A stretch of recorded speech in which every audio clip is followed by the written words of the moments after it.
안녕하세요. 김강진입니다. 지난 시간에 미분까지 이제 다 살펴봤었고요. 이번에는 미분은 배웠는데 실제적으로 우리가 통계에서 활용을 하려면 그 미분을 그냥 우리가 알고 있는 그 미분이 아니라 매트릭스를 미분할 수 있어야 돼요. 그래야 통계를 좀 한다 이렇게 말을 할 수 있게 되는 거거든요. 매트릭스 미분은 꼭 아셔야 되는 거고, 그렇기 때문에 행렬과 벡터를 지금 배우는 겁니다. 자, 행렬 벡터 알아보고 이어서 미분을 잘 할 수 있도록 그렇게 준비를 해보겠습니다. 자, 매트릭스 다 고등학교 때 배워서 기억은 나시겠지만 그래도 찬찬히 한번 짚고 넘어가겠습니다. 자, 다음과 같이 이렇게 꼴을 가진 n by n 꼴을 가진 안에는 실수들이 들어가 있는 형태가 실수로 이루어진 매트릭스가 되는 거고요. 이것을 aij라는 컴포넌트가 안에 각각 들었다고 할 때 이렇게 aij하고 대괄호 이런 식으로도 지금 보이시는 포인터 보이시죠? 이렇게도 표현을 합니다. 두 가지 노테이션 방법이 있다. 매트릭스에. 알아두시고, 그리고 벡터는 무엇이냐? 그러면은 매트릭스가 행이 하나만 있거나 칼럼이 하나만 있거나 해서 이렇게 뜯어낸 거죠. 이것이 벡터인 거고요. 이렇게 가로로 길게 늘어난 거, 행의 수가 1인 거는 로우 벡터, 반대는 칼럼 벡터가 되겠습니다. 그리고 트랜스포즈 개념이 나오는데 주어진 매트릭스를 이렇게 이동시키는 거예요. 그러니까 행이랑 열의 번호를 두 개 바꾼 겁니다. 그걸 트랜스포즈라고 하고 A의 위에 이렇게 미분기호처럼 트랜스포즈를 취하기도 하고 라지 t라고 취하기도 하고요. 이 부분. 그리고 스몰 t라고도 합니다. 노테이션 방법은 이렇게 다양한 방법이 있고요. 다시 한번 이런 방법이 있습니다. 그리고 요렇게 가장 대중적으로 많이 사용해요. 그래서 이걸로 알아두시면 되고요. 그리고 A를 트랜스포즈 했을 때는 다음과 같이 이 1이 바뀌었다. 여기 있던 것이 1로 이동을 했다. 라고 봐주시면 되겠습니다. 자, 그리고 시메트릭은 지금 정의한 A 트랜스포즈가 트랜스포즈를 취하기 전과 똑같을 때, 기본적으로 이거는 정방행렬이어야겠죠. 정방행렬이라 하면 행의 수와 열의 수가 같아야만 형태가 안 변하니까 똑같을 수가 있겠죠. 기본적으로 정방행렬이면서 A랑 A 트랜스포즈가 같을 때 이 행렬을 A를 시메트릭이라고 한다. A 트랜스포즈도 마찬가지로 시메트릭이 됩니다. 자, 그리고 매트릭스 중에 스칼라의 개념도 알아두셔야 돼요. 원바이원 매트릭스, 그러니까 그냥 하나의 값, 원소 하나의 값만 주어져 있는 상태를 스칼라라고 한다 라고 구분을 해주시고요. 그리고 아이덴티티 매트릭스를 정의를 하는데 일단은 정방행렬인 경우를 얘기를 하는 거고요. 정방행렬일 때 diagonal entry, 그러니까 대각, 행렬의 번호가 같은 그러한 원소들의 값이 모두 1이고 대각 원소가 아닌 행과 열의 그 인디케이터가 다른 그런 값들이 모두 0일 때, 이때를 아이덴티티 매트릭스라고 합니다. 그리고 아이덴티티 매트릭스의 아래 첨자에 숫자를 붙이면은 그거는 n by n에서의 그 n을 뜻해요. 그래서 아이덴티티 2 같은 경우는 2 by 2 아이덴티티 매트릭스를 뜻한다. 이렇게 알아두시면 되겠습니다. 다이아고널 매트릭스, 방금 전에 그 대각 원소의 값이 모두 1일 때는, 그리고 나머지는 다 0일 때는 아이덴티티 매트릭스라고 말씀드렸는데, 이때 대각 원소 값만 바뀐 상태, 그때를 다이아고널 매트릭스라고 하고요. 그럼 대각 원소만 알려주면 되겠죠. 나머지는 다 0이니까.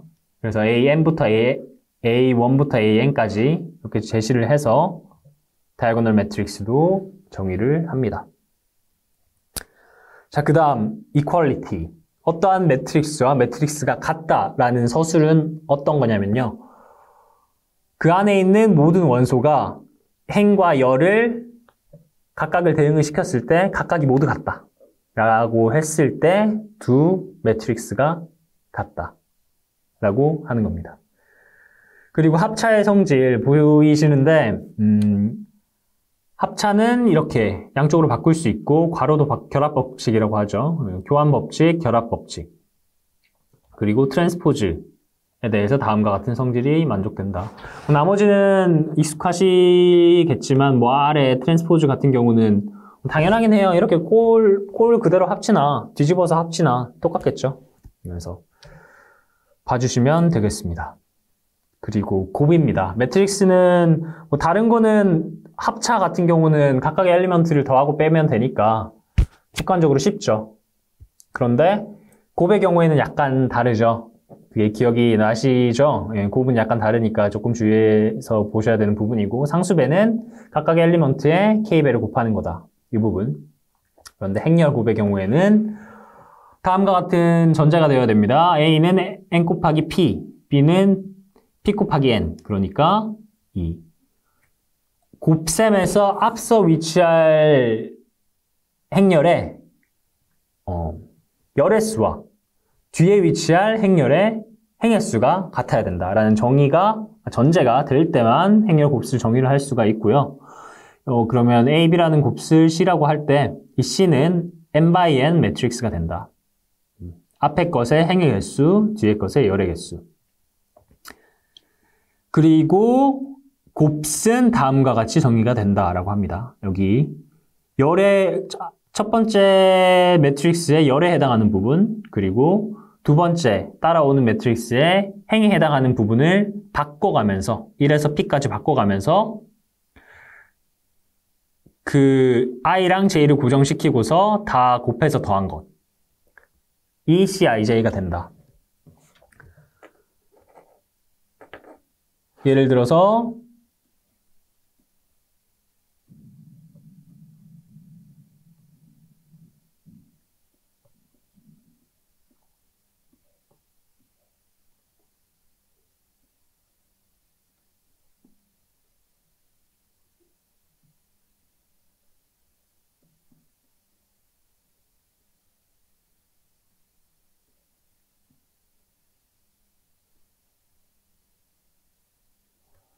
이 둘을 곱하면 이렇게 곱하는 거죠.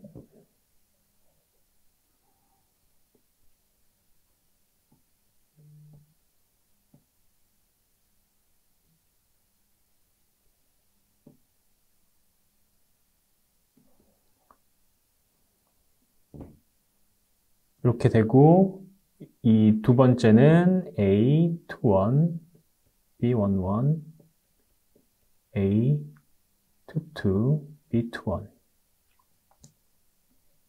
그리고 여기도 엘리먼트들이 이렇게 나타나게 될 겁니다.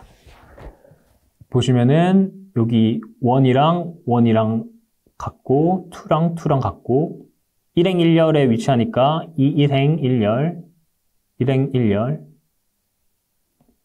여기가 1행 1열이니까요. 그래서 i행 j열의 엘리먼트의 경우에는 왼쪽, 오른쪽을 고정시키고 k를 바꿔가면서 곱해서 더한다. 네, 식이 이해가 되셨을 겁니다. 자, 곱을 복습을 해봤고요. 일반적으로 a, b를 곱한 거는 b를 곱한 것과 다르다. 네, 이 부분을 다시 상기시켜야 합니다. 그리고 이제 내적이라는 개념이 나오는데 매트릭스 곱을 똑같이 적용을 시키는 겁니다. 그런데 로우 벡터와 칼럼 벡터 사이에서 로우 벡터가 먼저 나오고 칼럼 벡터가 뒤에 나오는 경우에 이렇게 각각의 엘리먼트를 곱해서 더하게 되는데 매트릭스 곱 정의에 의해서요. 그때 나오는 이러한 연산을 내적이라고 합니다. 자, 보시면은 A를 다음과 같이 B를 다음과 같이 정의를 했을 때 앞쪽에 그러니까 로우 벡터가 나와야 되죠. 그러면 A를 트랜스포즈 시켜서 3, 2, 마이너스 2, 3이라고 했을 때 두 개를 각각을 곱해서 더하면은 0의 값이 되게 된다. 지금 내적이 0이 되는 상황을 예로 한번 들어봤습니다. 행렬 곱의 성질. 곱의 성질 같은 경우는 분배 법칙 성립을 하는데 여기 A가 왼쪽에 있으니까 왼쪽에 붙어줘야 된다는 점. 그 부분을 기억을 해두셔야 되고요. 결합 법칙도 성립을 합니다. A, B, C를 먼저 결합하나 A, B를 먼저 결합하나 동일합니다. 그러나 트랜스포즈의 경우에는 A, B를 곱해서 트랜스포즈 한 것은 B를 트랜스포즈 한 거, A를 트랜스포즈를 한 거를 곱해준다. 그러니까 트랜스포즈를 그냥 안으로 넣어주면 안 되고 뒤집어서, 순서를 뒤집어서 넣어줘야 된다라는 부분을 기억을 하셔야 됩니다. B가 먼저 오게 되고 A가 나중에 오게 됐죠. 그리고 행렬 곱의 성질 중에 가장 중요한 것 중에 하나, 그러니까 헷갈릴 수 있는 것 중에 하나, A, B가 0이더라도 뭐 우리가 실수라고 한다면 실수 A, B가 0이다라고 하면 A 또는 B가 0이다 라는 그런 결론을 내릴 수가 있었죠. 그런데 매트릭스는 아니라는 겁니다. A랑 B 둘 다 0벡터가 아니더라도 0행렬이 아니더라도 두 개를 곱해서 전체 엘리먼트 각각이 0이 되게 되는 0행렬이 나오는 A, B는 존재할 수 있다. 다음을 실제로 계산을 해보면 0행렬이 됩니다. 이런 것들이 존재한다는 것을 기억을 해주셔야 합니다.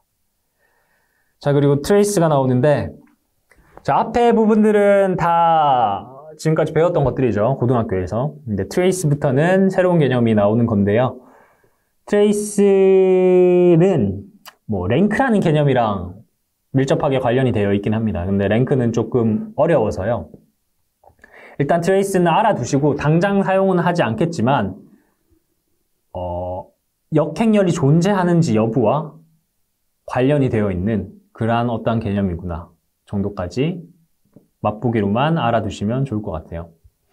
트레이스는 어떠한 행렬이 있을 때 대각 원소들을 모두 더한 겁니다. 그리고 트레이스의 성질, 트랜스포즈를 하나 안 하나 똑같고 상수배를 하면은 상수배가 밖으로 나오고요. 그리고 아이덴티티의 경우에는 당연히 n, 아이덴티티의 차원, 행과 열의 수만큼 1씩 더해질 테니까 n이 될 겁니다. 그리고 정사각 행렬의 경우에는 AB 더하면은 다음과 같이 되고 이 부분이 좀 특이한 성질이죠. 정사각 행렬의 경우에는 AB를 곱한 게 BA를 곱한 거의 트레이스랑 같고 맨 마지막 ABC의 트레이스는 BCA 그리고 CAB의 트레이스랑 같다. 그러니까 이게 한 칸씩 밀어주는 거예요. 이 A가 여기로 갈 수 있고 이 B는 또 여기로 갈 수 있고 근데 예를 들어서 이렇게 막 섞어버리면 안 됩니다. 예를 들어서 C, B, A랑은 같지 않아요. 다음과 같은 성질. 통계에서 미분을 할 때 이 개념까지 알면은 모든 미분을 할 수가 있게 되는 거고요. 그런데 이 부분을 모르면은 나중에 회귀 분석을 조금 더 자세히 배울 때는 모르는 경우가 생길 수 있기 때문에 트레이스 개념 자체는 어렵지 않으니까 보시고 넘어가시면 되겠습니다. 자, 행렬식입니다. 디터미넌트 구하는 방법인데요. 일단 이번 슬라이드에서는 그 고등학교 때 배웠던 간단한 2바이트 매트릭스에 대해서 디터미넌트 구하는 방법만 배우고 이후에 다다음 클립 정도가 될 것 같습니다. 그때 더 자세하게 디터미넌트에 대해서 말씀을 드릴게요. 2바이2의 경우에는 고등학교 때 배운 A11, A12, A21, A22 이걸 ABCD라고 했을 때 AD-BC 기억나시죠? 그래서 11과 22를 곱해주고 빼기 12와 21을 곱해서 이렇게 나타내준다 라는 것을 기억을 해주세요. 그리고 3x3로 넘어갔을 때 이 부분은 크레머 룰이라는 방법인데 나중에 말씀드리겠습니다. 자, 그 다음은 역행렬인데요. 역행렬 매트릭스의 경우에는 인버스라고도 표현을 합니다. 이게 뭐냐면 A랑 B라는 함수가 아니라 매트릭스가 있다고 할 때 두 개를 곱해서 아이덴티티가 나오는 경우 AB는 아이덴티티인 경우에 BA도 아이덴티티가 자동적으로 만족을 하게 되고요. 이때 A는 B의 인버스다. 혹은 B는 A의 인버스다. 라고 표현을 해줍니다. 역행렬이면은 AB랑 BA가 자동적으로 같아지는 겁니다. 자, 그래서 역행렬의 성질 두 번째로 보시면은 아이덴티티의 인버스는 아이덴티티다. 두 개를 아이덴티티는 아이덴티티랑 곱해서 아이덴티티가 되니까요. 당연한 거고. 그리고 역행렬의 역행렬은 자기 자신이다. 정의에 의해서 당연합니다. 그리고 방금 제가 말씀드렸던 역행렬이라고 한다면 서로가 역행렬이 되기 때문에 AB도 BA도 같이 아이덴티티가 된다. 라는 거를 성질로 가지고 있습니다. 그리고 역행렬이랑은 관계가 없긴 한데 아이덴포텐트라는 그러한 개념도 알아두셔야 되고요.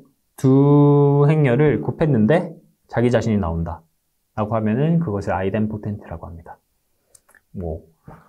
아이덴티티 매트릭스는 당연히 아이덴포텐트가 되겠죠. 자, 역행렬까지 해서 매트릭스 기본적인 부분들, 노테이션이랑 그리고 성질들, 연산들, 그리고 역행렬까지 디터미넌트도 배웠고요. 복습에다가 조금 내용이 추가된 것들을 한번 알아봤습니다. 자, 이제 이걸 활용해서 회귀문석에 어떻게 활용될 수 있는지 더 나아가서 말씀을 다음 클립에서 드리겠습니다. 감사합니다.